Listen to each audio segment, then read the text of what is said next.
Imaginez un instant. Tout ce que vous aimez, tout ce qui vous rassure, tout ce qui vous semble immuable disparaît.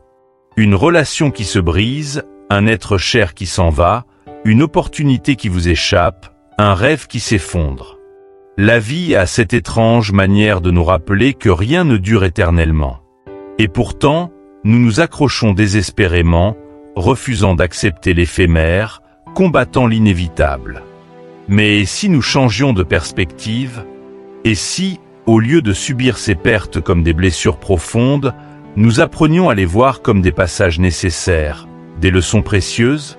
Bienvenue sur Sagesse en évolution.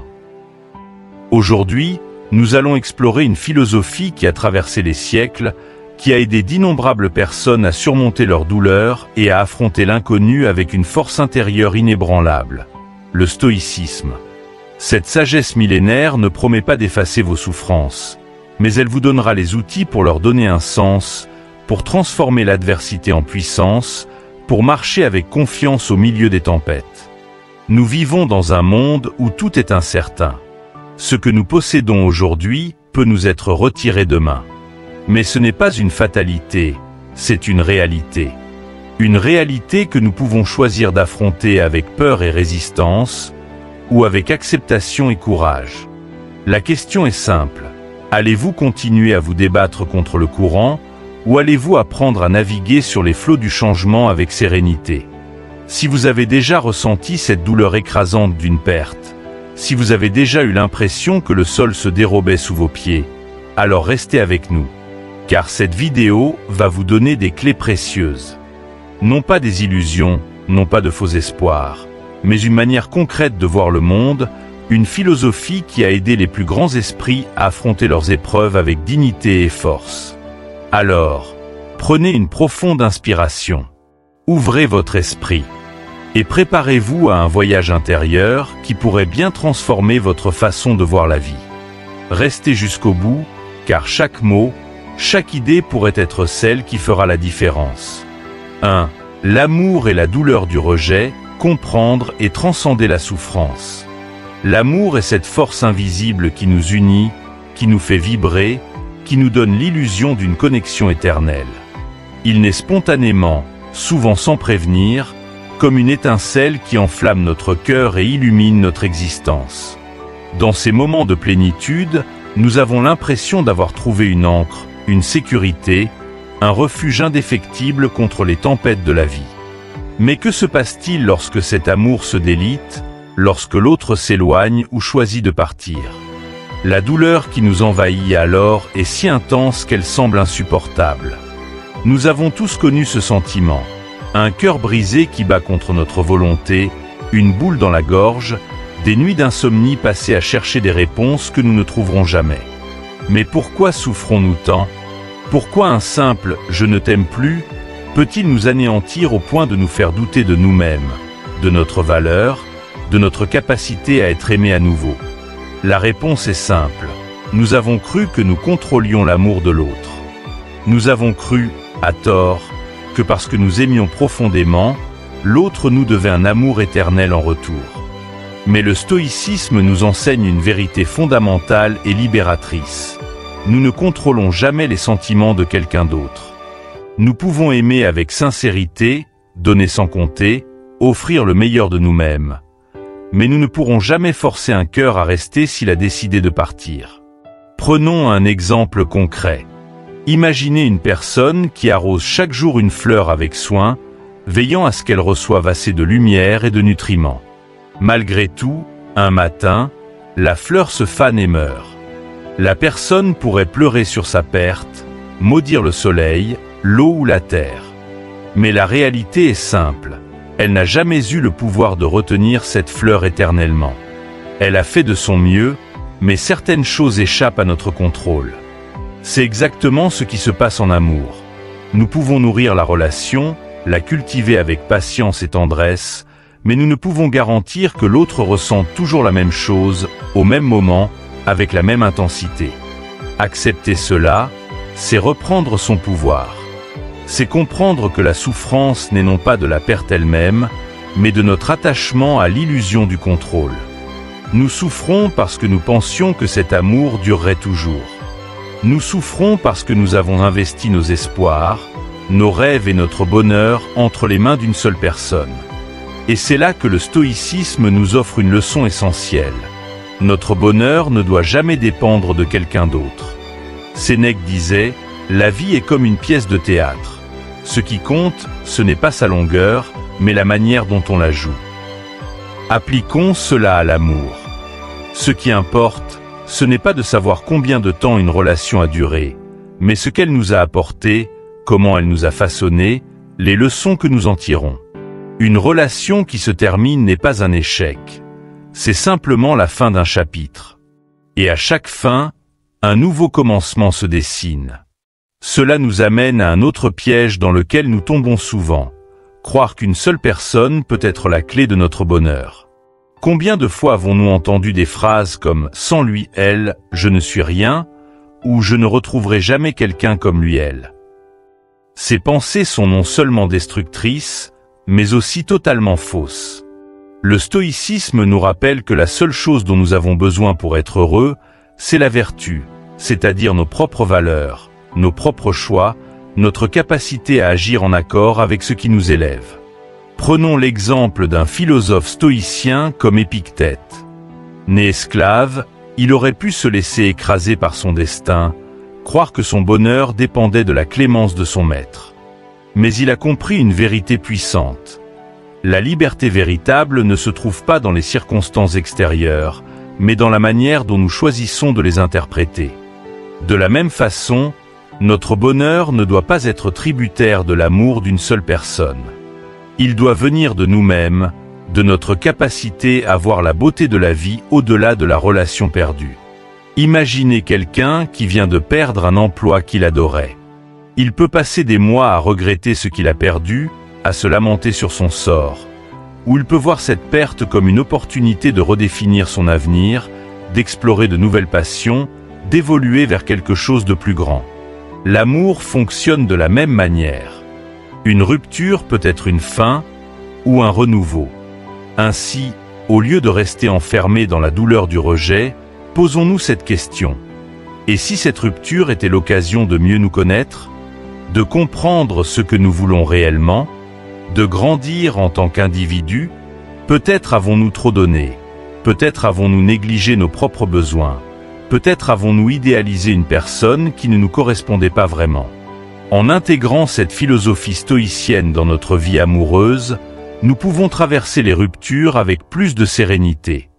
Non pas sans douleur, car la douleur fait partie du processus, mais sans désespoir.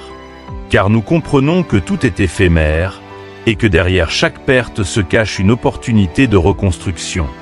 Dans la prochaine partie, nous allons encore plus loin. Comment accepter la perte et transformer cette douleur en force intérieure? Comment dépasser l'attachement et se libérer des chaînes de la dépendance émotionnelle? Restez avec nous, car ce voyage vers la sagesse ne fait que commencer. 2. La perte matérielle et l'échec, transformer l'adversité en force. Nous passons notre vie à construire, à accumuler, à investir du temps, de l'énergie et parfois même notre identité dans des biens matériels, des carrières ou des projets. Une maison, une voiture, une entreprise, un emploi stable. Autant d'éléments qui nous procurent un sentiment de sécurité, d'accomplissement et parfois même de fierté. Mais que se passe-t-il lorsque tout cela s'effondre?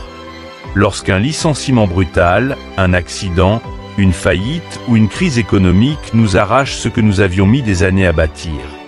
La frustration, l'injustice et l'angoisse surgissent immédiatement. Nous nous sentons trahis par la vie, paralysés par la peur de l'inconnu. Mais le stoïcisme nous invite à adopter un regard différent sur la perte matérielle. Il nous rappelle que rien ne nous appartient véritablement. Ce que nous possédons, que ce soit un bien ou une position sociale, n'est qu'un prêt temporaire de l'univers. Comme le disait Marc Aurèle, certaines choses émergent, d'autres disparaissent. Le changement et le flux font partie de l'univers. Dès lors, s'attacher aveuglément à ce qui est voué à disparaître un jour ou l'autre ne peut que nous mener à la souffrance. Prenons un exemple concret. Imaginez un entrepreneur passionné qui, après 10 ans d'efforts, voit son entreprise faire faillite. Il a tout donné, ses jours, ses nuits, ses économies. Lorsque la chute survient, son monde s'écroule. Il pourrait passer des mois à ressasser les « si seulement ». Si seulement j'avais pris une autre décision. Si seulement la conjoncture économique avait été meilleure. Mais que gagne-t-il à cela? Rien, sinon un poids supplémentaire sur ses épaules. Le passé ne peut être changé. En revanche, ce qu'il peut contrôler, c'est sa réaction face à l'échec. Le stoïcisme nous enseigne à remettre en question notre perception de la perte. Ce n'est pas parce qu'un bien disparaît que notre valeur diminue. Ce n'est pas parce qu'un projet échoue que nous sommes voués à l'échec.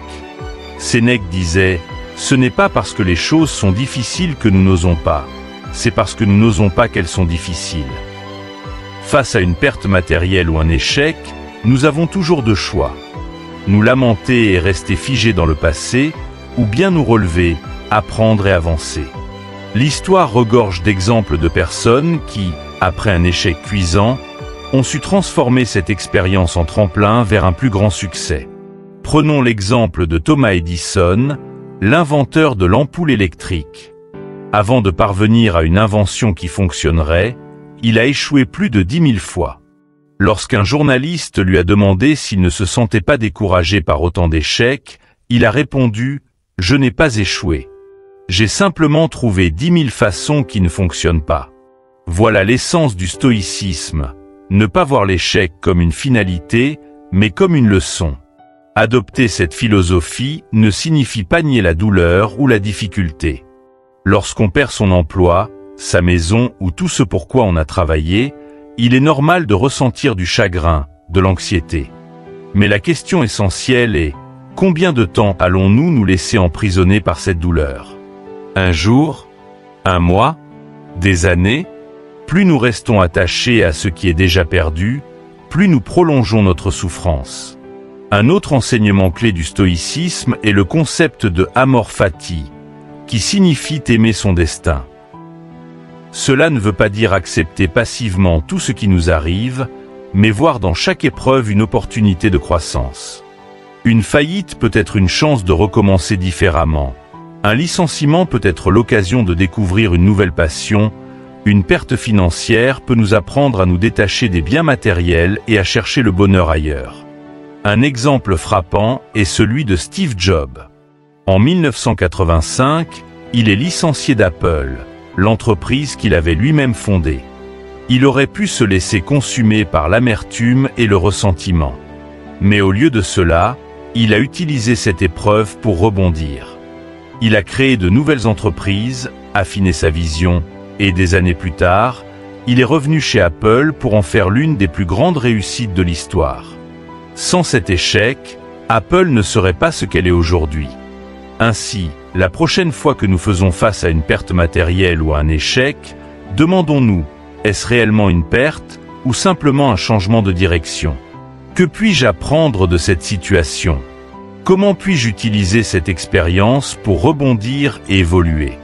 Parce qu'au final, ce n'est jamais la perte elle-même qui nous définit, mais la manière dont nous la surmontons.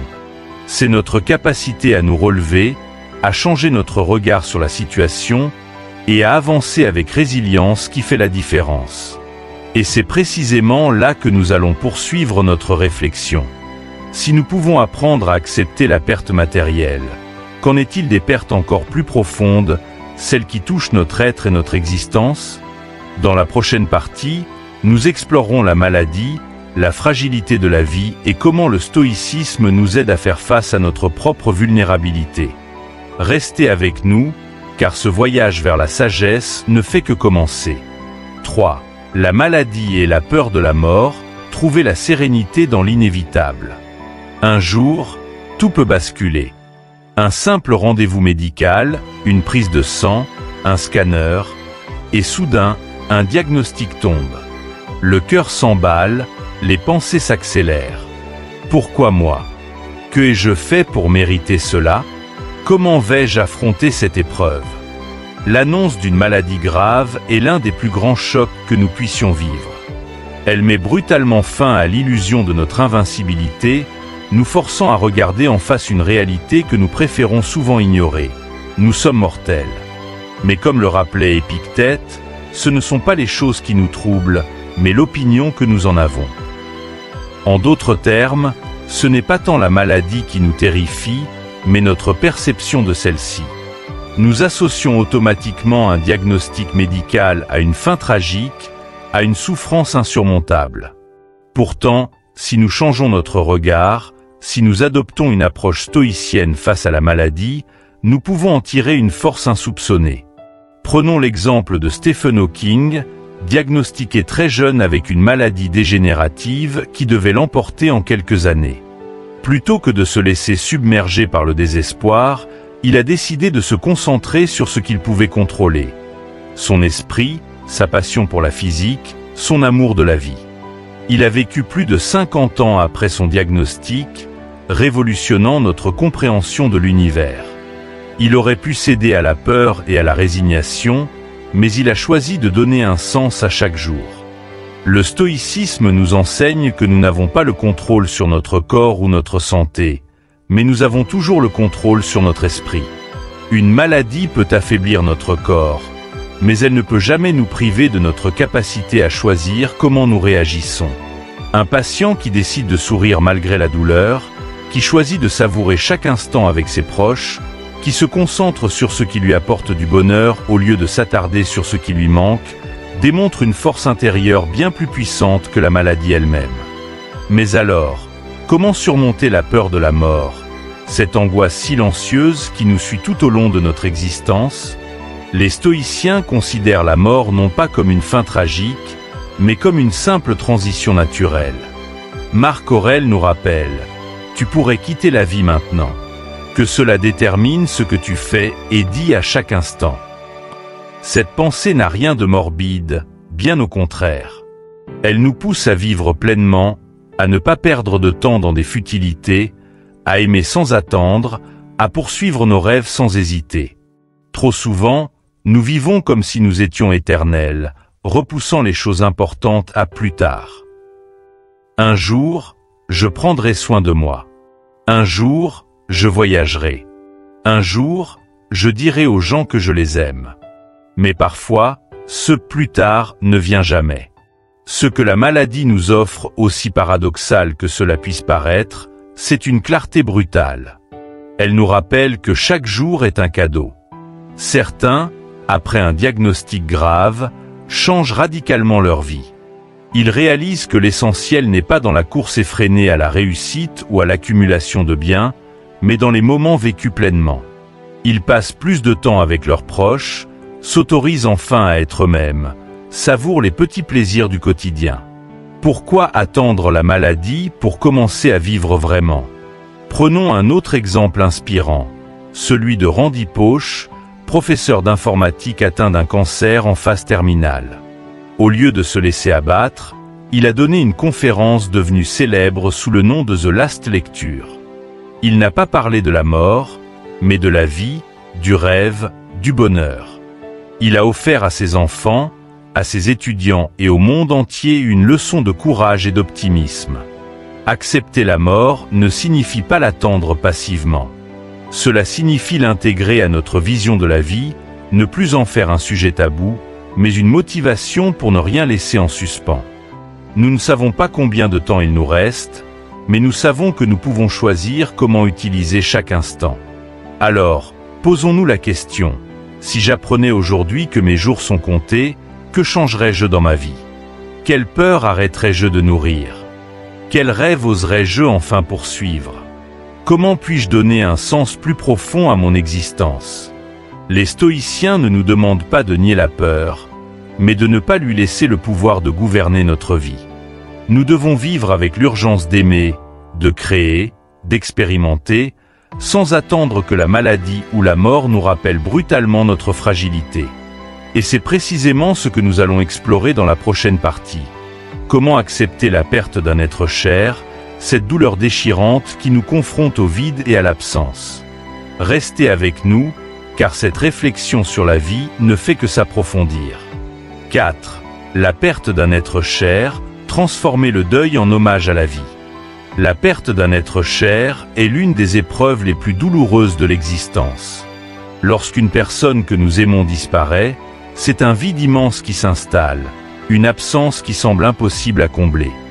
La douleur est brute, la tristesse accablante, et parfois, une colère sourde monte en nous. Pourquoi lui? Pourquoi maintenant? Pourquoi moi?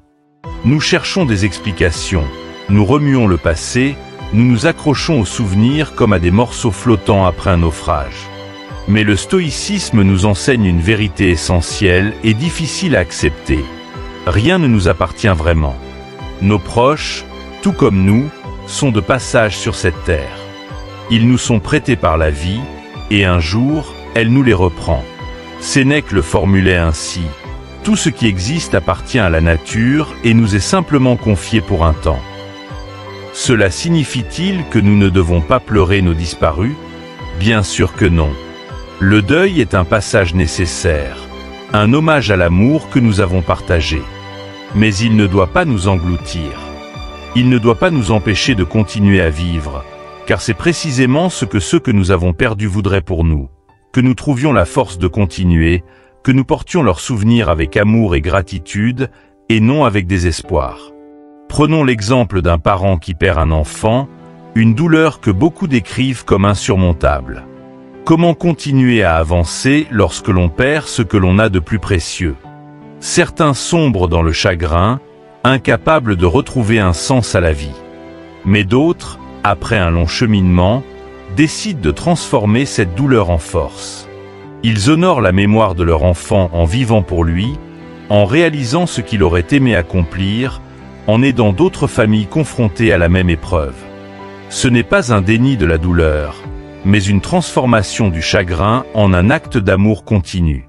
Le stoïcisme ne nous demande pas de nier nos émotions, mais de ne pas nous laisser submerger par elles. Sénèque nous rappelle: « Pleure, mais ne te laisse pas consumer par la douleur. » Il est naturel de pleurer, de ressentir un manque, de revivre les souvenirs encore et encore. Mais il est tout aussi essentiel de ne pas rester figé dans cette souffrance, de ne pas laisser le deuil nous voler le peu de temps qu'il nous reste sur cette terre. Un autre enseignement stoïcien fondamental est l'idée que nos proches ne disparaissent jamais complètement. Tant que nous nous souvenons d'eux, tant que nous honorons leur existence en parlant d'eux, en transmettant leurs valeurs, en vivant selon les leçons qu'ils nous ont laissées, alors ils continuent de vivre à travers nous. Imaginons un grand-père qui a marqué notre enfance par sa sagesse et son amour inconditionnel. Lorsqu'il s'en va, il est facile de sombrer dans la nostalgie douloureuse. Mais si nous prenons le temps de transmettre à nos enfants ce qu'il nous a appris, si nous appliquons ses conseils, si nous perpétuons son héritage à travers nos actions, alors il est toujours là. Il vit dans nos choix, dans nos valeurs, dans notre façon d'aimer et d'accompagner les autres. La mort, aussi brutale soit-elle, ne peut jamais effacer l'impact que quelqu'un a eu sur nous. Marc Aurèle, dans les Méditations, nous invite à repenser notre rapport à la mort. Tu pourrais quitter la vie maintenant. Que cela détermine ce que tu fais et dis à chaque instant. Cette pensée, loin d'être morbide, est une invitation à vivre pleinement. Nous ne savons pas combien de temps nous avons, ni combien de temps ceux que nous aimons resteront à nos côtés. Alors pourquoi attendre pour leur dire que nous les aimons? Pourquoi remettre à plus tard ces moments de qualité que nous pouvons partager aujourd'hui? Nous avons tendance à éviter le sujet de la mort, à le considérer comme un tabou, comme quelque chose dont il ne faut pas parler. Mais en réalité, accepter la mortalité est l'un des plus grands outils pour apprendre à apprécier la vie. Lorsque nous réalisons que tout est éphémère, nous commençons à aimer avec plus d'intensité, à être plus présents, à chérir chaque instant comme un cadeau précieux. Ainsi, la meilleure manière d'honorer nos défunts n'est pas de nous enfermer dans le chagrin, mais de vivre une vie qui leur ferait honneur. De poursuivre nos rêves avec la même force qu'ils nous ont inspirés. De nous lever chaque matin avec gratitude, en sachant que nous avons eu la chance de les connaître, de les aimer, et d'avoir été aimés en retour. Le deuil n'a pas de calendrier, et chacun avance à son propre rythme. Mais gardons toujours à l'esprit cette question. Si la personne que j'ai perdue pouvait me parler aujourd'hui, que voudrait-elle me dire? La réponse, bien souvent, est simple. Continue à vivre. Sois heureux, Fais en sorte que chaque jour compte. Et c'est là que réside la vraie sagesse stoïcienne. Transformer la perte en force, le manque en gratitude et la douleur en une preuve supplémentaire de l'amour que nous avons partagé. Dans la prochaine partie, nous allons explorer comment intégrer ces principes au quotidien et apprendre à faire la paix avec l'impermanence de toute chose. Car c'est en embrassant pleinement l'éphémère que nous trouvons la vraie sérénité. Conclusion. Accepter ce qui est hors de notre contrôle est l'une des plus grandes leçons que le stoïcisme nous enseigne. Cette vérité, bien qu'apparemment simple, est d'une profondeur incroyable. Qu'il s'agisse de la fin d'un amour, de la perte d'un bien matériel, d'une maladie inattendue ou du départ d'un être cher, la vie nous rappelle constamment que nous ne sommes pas maîtres de tout. Mais ce que nous pouvons contrôler, et ce qui fait toute la différence, c'est notre manière de réagir face à l'inévitable. Nous avons deux choix face à l'adversité: nous laisser submerger ou transformer la douleur en force intérieure. Il est naturel de ressentir de la peine, de la frustration, ou même de la colère lorsque nous sommes confrontés à une épreuve. Mais ces émotions, bien qu'intenses, ne doivent pas devenir des prisons qui nous empêchent d'avancer. Chaque difficulté, chaque perte, chaque déception peut être vue sous un nouvel angle, comme une opportunité d'apprendre et de grandir. Le stoïcisme nous rappelle que, si nous ne pouvons pas changer les événements extérieurs, nous avons toujours le pouvoir de modeler nos pensées et notre esprit. Prenez un moment pour vous poser cette question. Quelles sont les épreuves qui vous ont le plus marqué dans votre vie? Était-ce une rupture amoureuse qui a bouleversé votre vision de l'amour? Était-ce la perte d'un emploi ou d'un projet sur lequel vous aviez mis tout votre cœur? Était-ce le décès d'une personne chère qui a laissé un vide immense dans votre existence? Maintenant, demandez-vous, comment pourriez-vous voir ces événements différemment aujourd'hui? Peut-être que cette rupture vous a permis de mieux comprendre vos besoins et vos limites. Peut-être que cette perte matérielle vous a appris à redéfinir vos priorités. Peut-être que ce deuil, bien que déchirant, vous a rappelé l'importance de chérir chaque instant avec ceux qui sont encore là. Le stoïcisme ne nous promet pas une vie sans douleur. Il nous offre quelque chose de bien plus puissant, la capacité de trouver la paix au milieu du chaos. Chaque épreuve est une invitation à explorer notre force intérieure, à revoir nos attentes, à nous recentrer sur ce qui compte vraiment. Comme l'a dit Marc Aurèle, tu as le pouvoir sur ton esprit, pas sur les événements extérieurs. Réalise cela, et tu trouveras la force. Alors, en quittant cette vidéo, emportez avec vous cette pensée. Vous êtes plus fort que vous ne le croyez. La douleur est inévitable, mais la souffrance prolongée est un choix. Vous pouvez transformer vos blessures en sagesse, vos pertes en opportunités, vos échecs en tremplin. Il suffit de changer votre regard et d'accepter que la vie, dans toute son imperfection, est un merveilleux professeur. Si cette vidéo vous a aidé à voir les choses différemment, à apporter un peu plus de clarté à votre esprit, n'hésitez pas à partager vos réflexions dans les commentaires. Quelles leçons tirez-vous de vos propres expériences? Qu'avez-vous appris des épreuves que vous avez traversées? Et surtout, n'oubliez pas de vous abonner à Sagesse en évolution. Ensemble, nous explorons des idées puissantes pour cultiver la sérénité et la force intérieure.